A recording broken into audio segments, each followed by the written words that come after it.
The first time she smiled while taping the tiny paper stars above the crib, something inside my chest folded in on itself like wet cardboard, quiet and slow and inevitable. It had been raining since morning, the kind that stitched the city together with a soft needle, the kind that made the apartment feel smaller, warmer, then suddenly too warm. Lena's hair was tied in a loose knot at the back, a few strands clinging to her temples in the humidity, and she hummed as she pressed each star into that pale gray wall we painted together 2 weeks earlier. "Do you think they'll glow enough?" she asked, stepping back, her fingers stained faintly with adhesive. "They'll glow," I said, and the words landed flat between us like coins on concrete. Dinner had been quiet for months, forks, plates, the glass of water she always sets to the right, the way she stayed longer in the shower, the way she stared through her reflection as though there was someone behind it calling her name. I told myself it was stress. The baby things piling up in brown boxes with laughing babies printed on them, the ultrasound pictures stuck to the fridge with a magnet shaped like a pear, the way money slipped out of our hands, the way sleep drifted away when night came. But it was a different kind of quiet that gathered at the edges of everything, one that made the hallway feel longer, made my keys sound too loud on the hook, made her phone light up and die like a blinking eye I wasn't supposed to see. I caught the reflection of her screen one night in the oven door while plating the pasta, a name I didn't know, just a first name with a period after it, like an unfinished thought. She locked the phone before the second ring. "Spam," she said. "They call late now." I believed her because believing her made the floor feel sturdier. I believed her because believing her meant the baby mobile would sing the way it should when pulled, the way the box promised. We were assembling the changing table when the screw wouldn't catch. The threads were stripped. It was loose in my fingers like a lie I couldn't tighten. She laughed softly and wiped her forehead with the back of her wrist. "We'll figure it out," she said, and I thought, there you are, the girl who beat me at Mario Kart and ate cereal from a measuring cup because all the bowls were in the dishwasher. But something in her smile was higher, stretched thin. It stayed on too long, as if waiting for a camera shutter. The boxes in the hallway were collapsing under their own weight. We hadn't cut them down for recycling, just left them leaning like tired men. That night, I couldn't sleep. The rain tapped the window like an old friend with bad timing. The streetlight pooled light onto the corner of our bed. Lena's breathing was even, face to the wall, one hand tucked under her cheek. I got up for water. On the counter lay the receipts I'd brought in from the diaper run, damp at the edges from my pockets. I flattened them out under my palm, and there it was, the loyalty card I didn't recognize wedged between them, the kind that tracks points at a cafe across town, the side of town we never go to. On the back, a phone number written in tiny, neat digits. No name, just an underline twice. My throat went dry for reasons that had nothing to do with thirst. I pressed the card between my fingers until the paper softened with heat. I told myself a story. She grabbed someone else's receipt. She wrote a plumber's number. She was looking up doulas and wrote a referral. In the bathroom, the mirror glowed with our dental streaks and steam stains. I looked older than the last time I'd checked. That happens in days, I guess. The next morning, over coffee that tasted like cardboard, I asked, "You've been going to the cafe on Sycamore?" She looked up quickly. "What?" I showed her the card. Her eyes darted, then steadied. "I met Julia there. She's been helping me with prenatal yoga. I didn't want to make it a thing." "Julia." "A friend from the pregnancy app group." "Oh." She took the card and slipped it into the drawer. That seemed to be where everything went now, little slips of paper, leftovers of words that didn't make it all the way out. We decorated the nursery on a Saturday. The building's radiator clanked like an animal in the walls.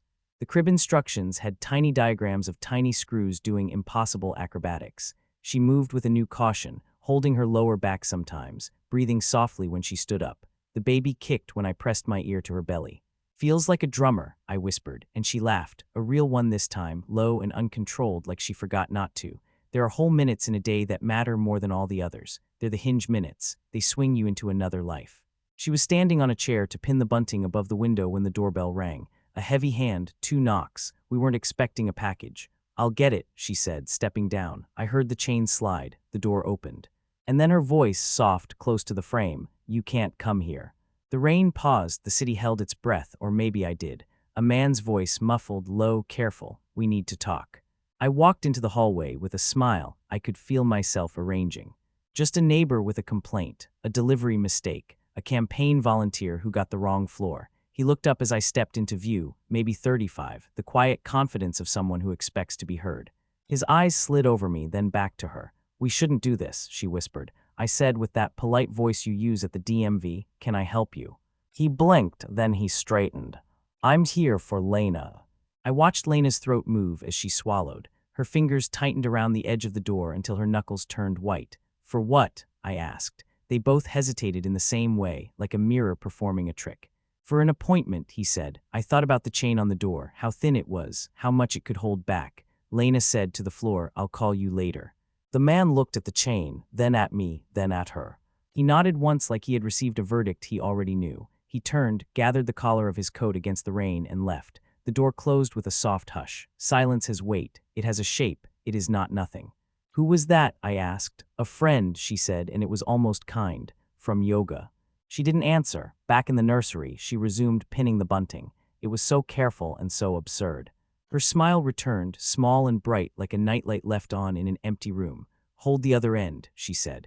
I held it, and something inside me began to draft a letter I didn't want to write. When she went to shower, I stood in the doorway and watched the stars above the crib glow faintly, almost shy. The rain breathed against the window. The world was a room, and the room was a secret, and the secret was coming with its own name. The envelope from the clinic wasn't hard to find. It never is, not when something wants to be seen. Tucked behind the prenatal vitamins, under the box of belly butter, folded once, twice, then inside a sleeve marked lab results. Not her blood type. Not glucose, a familiar phrase that didn't belong to us yet. Paternity testing services. My hands shook before my mind admitted anything. The page smelled like toner and lemon dish soap. I read the numbers I didn't yet understand. I read the phrase, not excluded as the biological father, with probabilities that should make a person stand still. And I realized this test didn't have my name. It had his. She was still humming in the shower. She was still smiling at stars. The paper trembled like it wanted to speak. And then, like a man who has stepped too far out onto a frozen lake, I felt the first crack go through me. I folded the page back into itself, slid it into the sleeve, and placed it gently where I found it. When she came out wrapped in gray steam, she crossed the hall with footprints that faded as quickly as they appeared. Her eyes were soft, almost relieved. She looked at me like a person returning to a room they're trying to remember. Do you want me to make tea? She asked. I looked at the stars. I looked at the crib we built. I looked at the space between us, thick, invisible, heavy. Sure, I said, let's have tea. And while the kettle began its slow, inevitable whistle, I decided, no more stories to save the floor, no more faith in a chain. Tomorrow I would bring the truth into the light and watch what it did to the room. The kettle sang. She smiled. The rain started again, and I held the secret in my mouth like a coin I could not swallow. Sleep abandoned the apartment like a tenant breaking the lease at midnight. It left a note under the door, sorry. Couldn't stand the noise. I lay awake and used the hum of the refrigerator as a metronome to count all the seconds in which I could still pretend. By dawn there were none left. The city woke up slow, trash truck first, then the neighbor's shower pounding the pipes, then the pair of pigeons that held court on our windowsill and litigated every crumb we forgot. She slept. She dreamt. She made small sounds that were not my name. I made coffee too strong and let it go cold. The steam drew shapes on the glass and then let them go. At 7, she shifted and rolled toward me. Her hair had that sleep weight, heavy and honest. You're up early, she murmured. Yeah. The paper from the clinic glowed behind the pantry door. I could feel it. Some rooms contained 2 scenes at once. The same morning, 2 movies on the same screen. I might go to the market, she said. We're out of oranges. She had wanted oranges for weeks. She ate them like a ritual, slow, grateful, as if each slice contained an agreement she was trying to keep. Before you go, I said, and my voice sounded like it came through an old radio, thin and full of static. We need to talk. Her eyes opened all the way. She sat up. The rain was lighter today, a brush on the window rather than a fist. About what? The test. Silence rearranged the furniture. She breathed in once, a shaky inhale, then out. Okay. I saw it, I said, last night. She closed her eyes. I wanted to tell you. When? When I knew what to say. The line of the crib's rail looked like a horizon. Beyond it, another life. Whose name is on it? I asked. She didn't answer, which was an answer. There's a man, I said. He came to our door. Her lips trembled, then pressed into a thin line like she could hold words back with force.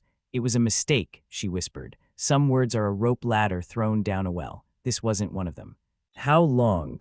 Before the 2nd trimester, she said, voice raw. It was short. It was stupid. I was scared. I thought she stopped, caught herself on the edge of confession as if there was a right way to fall. I pressed my palms together until the bones of my fingers made a small cathedral. Is it his? She looked at the window. The light made her eyes look glassy, a lake just before a storm. I don't know. The words settled in my chest like wet stones. I nodded, a slow jerk of the head that felt like agreement with gravity. So you tested him, I said, but not me. She cried without sound at first. The tears just appeared and made her look younger, then smaller, then like a stranger in my childhood home. I couldn't look at you, she said, not with that question in the room. I'm in the room, I said. I know. We moved through the day like two actors in different plays. The dishes were brave. The laundry was heroically normal. The baby kicked like he was proving something, or maybe it was just what babies do. At noon, she said she needed fresh air. I'll go to the market, she said. You should rest. I nodded. When the door closed, the apartment exhaled. The quiet that remained was not peace. It was a witness. I didn't rest. I went to the drawer where the card slept. I dialed the number with hands that were not steady. A man answered on the second ring. Yeah. I think you came to my door yesterday. There was a pause long enough to watch a full cloud cross the window. Is this, he said, my name? Yes. Another pause, then he said, softer, okay. What do you want? I asked. To make this right, he said, and the words were as useless as a spoon on a fire. Is there a right? I don't know, he said, but I can tell you the truth. Then tell me. We met at a work thing, he said. He doesn't drink much, but he drank that night. She said she felt invisible at home, like the furniture, like the paint.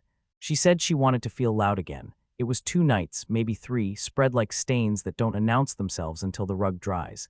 My name is Adrian, he said at the end, as if names still mattered. Did you want this? I asked. No, he said, but I didn't stop it. We were both quiet. Somewhere, a neighbor's radio played a song about a bridge and a river. You did the test, I said. I did, he said. She asked me to. I said yes. The urge to break something rose in me clean and bright, like hunger. I did not indulge it. The apartment had so few things that didn't already feel broken. We'll do another, I said. With me. Okay, he said, and then, almost pleading, listen, man. No, I said, listen to me. You don't come here again. I won't, he said. Good. After we hung up, the room felt too bright. I sat on the edge of the bed and stared at the laundry basket full of small clothes, little socks like soft commas, waiting for a sentence. When Lena returned, she smelled like rain and oranges and fear. She set the bag down and didn't take off her coat. Did you call him? Yes. She nodded, okay. We're doing a test, I said, with my name. She swallowed, okay. We ate slices of orange together at the counter. The juice ran down our wrists. For a moment, something almost tender hovered between us, a ghost of the kitchen we used to live in. I'm sorry, she said, and this time the words didn't feel like an umbrella. They felt like a small, warm hand touching the back of mine before leaving. We made the appointment for Friday. The receptionist used a cheerful tone meant for small catastrophes. You'll get results within 5 business days, she said. 5 days is a long time to live underwater. That night, I slept on the couch because the bed had too many echoes. The ceiling had a stain shaped like a map of a country we would never visit. The radiator complained in the voice of distant thunder. At 2 in the morning, I woke to her standing in the doorway, wrapped in my sweater. Can I sit? She asked. Yes. She sat at the far end. Our legs didn't touch. The TV reflected us back, dark silhouettes in a closed window. I don't know why I did it, she said, and then corrected herself. I do know. I felt like I was disappearing. Everything in me was going into becoming a mother, and the part of me that was me kept getting smaller. I would have held on to you, I said. I didn't ask, she said, and the small, honest cruelty of that made my teeth ache. We were quiet for a long time. The city rearranged itself outside. A bus sighed, a couple laughed too loud, a bottle skittered. When the baby moves, she whispered, it feels like forgiveness. When you smile while you decorate, I said, it feels like a dare. She covered her face with her hands. I don't know how to be in this apartment with you. We'll get through the test, I said, then we'll know what we're in. She nodded, hands still covering her eyes like a child playing a game that doesn't end when you put your hands down. I watched the space between us. It was a living thing now, breathing, shedding, waiting. On Friday, the clinic air smelled like antiseptic and lemon. The nurse had gentle eyes. She told jokes that didn't land because they weren't jokes, just soft statements dressed up to look like mercy. We left with band-aids on the crooks of our arms and paper pamphlets folded around promises they couldn't keep. We didn't talk in the car. The wipers kept time. A song about the future played and did not help. At home, she went to the nursery and sat on the floor beside the crib. I stood in the doorway. We existed like that, near and far, awake and asleep, husband and witness. On Sunday, I found his sweater behind the dryer. Black, smooth, expensive. It had collected lint from our life. I held it like a dead animal you don't want to drop because it will make a bigger mess. I brought it to her. She took it without surprise. I forgot, she said. You forget what doesn't belong, I said. She folded it carefully and put it in a bag. She wrote his name on the bag, then crossed it out, then wrote return. On Monday, the email came. Your results are ready. A link, a portal, a password. We sat at the table we bought in the first year when everything was a picnic. She put her hand on the trackpad. Do you want to? I'll do it, I said. The page loaded with indecent speed. The PDF opened like a mouth. I read quietly, lips moving, the way you do when you read something that can also read you. The words arranged themselves into a corridor I had to walk down, not excluded as the biological father. 99.2%. I exhaled. The room moved outward by an inch. The light returned. Then I saw the line beneath it, concordant with potential multi-paternity window during early gestation. Recommend confirmatory testing postpartum if necessary. The floor returned. The corridor lengthened. So, she whispered, it says I'm likely, but there's still a window. It's complicated. She pressed her lips together.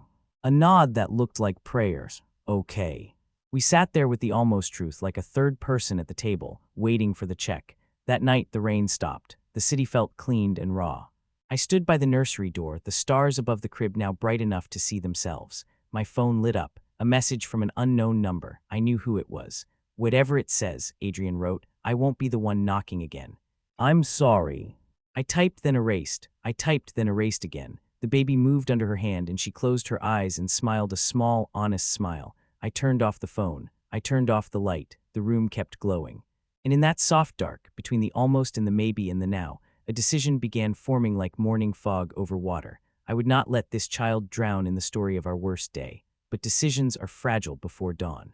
The doorbell rang once, then again, insistent like a nerve. The third ring never came. The second stretched thin, then snapped. On the other side of the door, footsteps faded. The echo of them stayed. We looked at each other and said nothing. There are some nights where words would only embarrass themselves. In the morning, the apartment was bright and small and full of chores. Sunlight made the dust visible, like tiny lives we'd been ignoring. Lena moved carefully, the way you move after a nightmare when you're not yet convinced you woke up. I can handle the laundry, she said. Okay, I said. We measured our kindness out in tablespoons and cups. Hand me the detergent. Thank you. Does this shrink? I don't think so. At noon, she left for a doctor's appointment. She said the word appointment like a person saying Cliff. She didn't return at 1 or 2. At 3, I texted, you okay? Yes, be home soon. Soon is a soft lie. Soon can hold anything from minutes to never. I washed the mugs and left them on the rack to dry. I folded the blanket we keep on the couch for movies we don't finish. I opened the nursery window 2 inches and let the city speak into the room, distant horns, a child yelling happily, a dog that sounded offended by clouds. When she came back, her face looked like someone else's face seen through rain on glass. She carried a grocery bag with nothing that needed a bag, a single magazine, a bottle of water, 2 limes. I walked, she said, as if that answered a question neither of us had asked. Okay. We hovered in the kitchen, that neutral ground where so many truces go to die. I saw him, she said. The words were a match. I waited for the flame. He was across the street. He didn't come over. Good, I said. She set the limes on the counter and lined them up with exaggerated care, as if order could hold anything up. He says he's leaving the city, a work transfer. Good, I said again, and my voice sounded like a closed door. I told him not to contact me. I told him, she stopped. Her eyes flicked to the hallway where the nursery slept with the door slightly open. I told him it wasn't his to fix. I wanted to ask if it had been his to break. The question sat up in my throat and asked permission. I sent it back to bed. She touched her belly. He moved a lot while I was walking. It felt like he knew the sidewalk. Like he'd walked here before. Maybe he just likes motion. Maybe, she said, and then she looked at me with that same expression I had fallen in love with years ago. The one that meant help me understand myself. I wanted to come home, she whispered. You live here, I said. I mean, she broke off, then began again, slower. I wanted to come home to you. Something in my chest tried to stand. Something else put a hand on its shoulder and said, sit.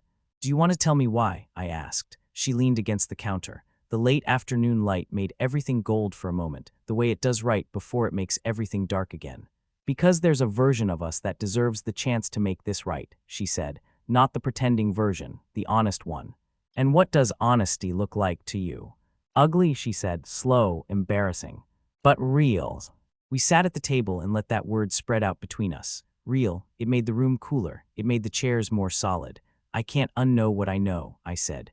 I'm not asking you to. I can't be the person I was in this apartment last spring, the one who thought the neighbor's jasmine was too strong, the one who sang to your belly off-key. I liked that, she said. I can't be him and also be this. I know. She reached across the table and didn't touch my hand. She placed her palm on the wood inches away, an offer without pressure. I will spend the rest of my life being better than who I was, she said, even if you never look at me again the same way. I stared at the tiny swirl in the wood grain under her hand. It looked like a galaxy a child would draw. Being better at me doesn't fix the you that stood at that door, I said. Tears filled her eyes and didn't move, a held storm. Will you be here when he's born? She asked. The question knocked the air out of me. Yes, I said before the part of me that writes letters could protest. She shut her eyes and nodded. Okay. The next weeks were an exercise in coexistence. The apartment arranged itself into zones. The bedroom was neutral but heavy. The living room was light but restless. The nursery was a weather report that changed every hour. We spoke softly, even when we weren't tired. We moved around each other like people in a museum, hands behind backs, leaning in but never touching the exhibit. At night, I lay awake and listened to the new quiet, less accusing, more like a question that doesn't need an answer tonight. One evening, she knocked on the frame of the open nursery door like a person asking to enter their own home. Can I read something to him? Of course.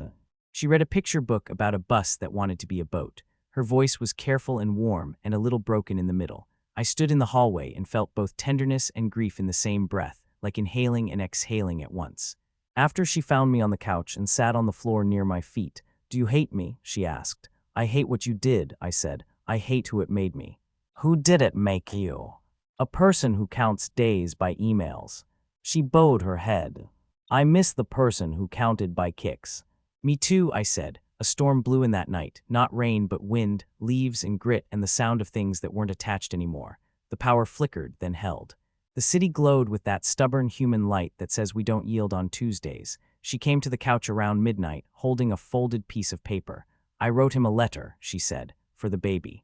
Not for the other him." "What does it say?" "That I was brave sometimes and not brave other times," she said. "That love is not a performance. That I'm sorry for the parts of me that didn't know how to ask for help." I nodded. "Okay. Can you write him one too?" I looked at her and thought, you are asking me to practice the person I might become. "Not tonight," I said, "but yes." She smiled, small and plain, like a candle on a kitchen table. "Thank you." Days passed in their small, exact ways. Groceries, appointments, the little white socks drying on the radiator like rows of punctuation. Sometimes we laughed at a joke the internet made. The laugh would come and then look around like it wasn't sure it had the right address. Sometimes we stood in adjacent rooms and listened to the same song through the same wall. She apologized in motions. She made my coffee right. She folded my t-shirts like they had feelings. She placed her phone face up on the counter, always. One afternoon, she returned home with a bouquet of eucalyptus and set it in a jar on the windowsill. The apartment smelled like a clean decision. That evening, a message arrived from the clinic. A reminder, postpartum confirmatory testing available upon request. "Do you want that?" she asked. "I don't know," I said. "I want a life that doesn't have this question in it." She touched the frame of the nursery door. "Maybe the question will lose interest if we stop feeding it." "Questions don't starve," I said. "They wait." She nodded. "Then we tell it to wait outside." That night, sleep returned like an apology. I dreamed of a morning with soft light and a baby's breath against my neck and a woman's quiet footsteps in a kitchen where nothing hurts. I woke to her sitting on the edge of the bed, looking at me like a person who has just opened a letter and found their name spelled correctly. "Can I ask you something?" she said. "Yes." "If after he's born, the numbers say what we don't want them to say, will you still be there?" The room tilted. The morning light was gentle but not kind. "I don't know," I said. "But I know I'll be here tomorrow." She nodded, eyes filling. "Tomorrow is enough for now," she whispered. The radiator hissed. The eucalyptus leaned into the sun. The city made a small sound like it was clearing its throat before making an announcement. We waited. The morning he was born, the city was quiet in a way that felt arranged, as if someone had sent out a memo. "Please keep it down. Important work being done." The The hospital smelled like fresh paper and lemon, and the kind of clean that holds its breath. Machines hummed like cautious bees. I held her hand through the waves, and she broke it and held it again. Pain makes time as elastic as a rubber band. You pull, it thins, it snaps back, it stings. When he arrived, the room changed temperature. He cried and then didn't. They placed him on her chest, and his eyes opened like morning does, slow and sure and uninterested in our ideas. He was small in the big way that makes people forget to speak. Lena cried quietly, the way a person cries when they are being rearranged by love and fear at the same time. They cleaned him like a ritual. They measured and weighed and wrote down facts that would outlast feelings. I touched his foot, and it flexed against my finger like a new sentence starting. A nurse asked if we wanted the confirmatory test. Her voice was kind in the practiced way. Lena looked at me. The room waited with her. Yes, I said, let's do it. The swab was quick and precise. Facts in a stick. The nurse labeled, sealed, and carried our questions away in a small plastic bag. Back home, the apartment had been waiting too. The eucalyptus had faded to a dry sweetness. The stars above the crib glowed like a quiet applause. We learned new steps to old dances. The kettle boiled in 3 parts. Fill, flame, pour, because crying interrupted everything. Night claimed pieces of day and vice versa. In the 3 a.m. silence, the city sounded like a giant animal asleep. His breath, small and stuttered, softened all the hard edges in the room. Lena moved through the rooms like someone learning her own name again. She sang under her breath. She talked to him as if he were a translator between us. On the 3rd day, the email came. The subject line was the same flat plane as always. She stood beside me at the table. Her hand hovered over my shoulder the way you hover over a pot that might boil over. I clicked. The document opened. The words appeared. Not excluded. 99.9%. The number looked like a door swinging open. It also looked like a mirror showing a room you don't quite recognize. I exhaled a breath I'd been holding for months. It shook on the way out. Lena touched the table to steady herself. Then she pressed her forehead to the back of my shoulder and made a small sound that might have been thank you or forgive me or just the body saying finally. I turned and held her and didn't. I placed my hands on her shoulders like you place your palms on a windowsill to look out at weather you can't change. Okay, I said. Okay. We didn't celebrate. We didn't know how. We just moved from one task to the next, lighter by ounces rather than pounds. And still, the room remembered. The doorframe kept its small scar from someone's quick exit. The drawer still had an underline where a number had been once. The stars above the crib still knew who taped them there. A week later, I took a walk at dawn. The city, soft in its pajamas, kept promises it never makes in daylight. A man washed his stoop with a hose. A bus sighed. The bakery put out its first tray. I thought about forgiveness like a path in the park, well-worn but with mud in places. You can walk it in clean shoes if you step carefully. You can also accept the mud as part of the walk. When I returned, she was asleep on the couch with the baby on her chest, both of them arranged like a single idea. The light from the window made a halo out of the lint in the air. I sat in the chair across from them and felt both very old and very new. I thought about the man who would have been a ghost in another version of this room. I thought about the version of me who would have burned the house down in his heart and then lived in the ashes. I wrote the letter she'd asked me to write. I kept it plain. Dear son, I began, you arrived on a morning that taught me about silence. You taught me that love can move even when it's been cut. You taught me that truth arrives slowly sometimes, limping, late, but it still arrives. If you ever feel lost, know that your name will always sound like a door opening to me. I folded the paper and slid it into a book on the shelf. The baby sighed, the tiny sound of a new planet turning. Later, she woke and found me at the sink. He's asleep, she whispered, the way people whisper in museums and holy places. Good. She stood beside me, not touching then touching, her shoulder brushing my arm.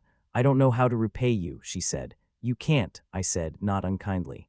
That's not what this is. What is this? I looked at the morning light across the floor. It made a river from the window to the crib. It's the part where we decide what we owe the truth and what we owe the future, I said. What do you decide? That I can forgive you, I said, but I might not be able to stay married to you. She flinched and then steadied. I understand, she said, and she did. I could see that she did. We'll raise him, I said. We'll be kind, we'll be honest. We will not let our worst night become his bedtime story. Tears moved down her face like slow weather. She nodded. We'll be good parents, she whispered, as if practicing, as if the words had to fit in her mouth before the world would let them be true. We called a lawyer who specialized in soft landings. We asked friends for recommendations without telling them why. We made a list of things people don't make lists for. She moved into the second bedroom we used to call the studio. She arranged it with care, as if she were preparing a stage for a play with gentle lines. We ate dinner together. We took turns with baths and books and midnight. We learned to hand the child between us as if passing a fragile agreement. Some nights, we laughed again and didn't notice until afterward. Some nights, we didn't speak and didn't need to. One early morning, I stood by the window with him against my shoulder and watched the first light turn the buildings from blue to gold. The city yawned. A jogger bounced by. Somewhere a radio found a song from when we were young and unhurt and convinced endurance was the same as love. Lena walked in and stopped when she saw us. She pressed her lips together and nodded once, like a person saluting an old friend. "I'm making coffee," she said. "Do you want some?" "Yes," I said, "thank you." We moved through the small motions that make a life. It felt like building something that doesn't have a name yet. After coffee, I taped a new set of stars above the crib. The old ones had lost their glow. I peeled them off carefully and set them in a drawer. "Why new?" she asked. "Because he deserves light that wasn't built on a dare," I said. Outside, the sky cleared. The apartment felt larger by inches again. The baby hiccuped and then smiled with his eyes closed, as if remembering a joke the world hasn't told yet. I wrote one more letter to the version of us that didn't survive. It was 2 lines. "Thank you for the good days. We've decided to stop here." Then I sat in the quiet and listened to the hum of the distant traffic, the soft footfalls in the hallway, the kettle breathing. I let the morning light move across the floor and over my hands and up the wall until it touched the new stars. And I let go, not with anger, not with a door slam, but like setting a heavy box down and stepping back to see the space it leaves behind. The baby stirred, the city inhaled, the apartment held, and for the first time in months, the room felt like a room again.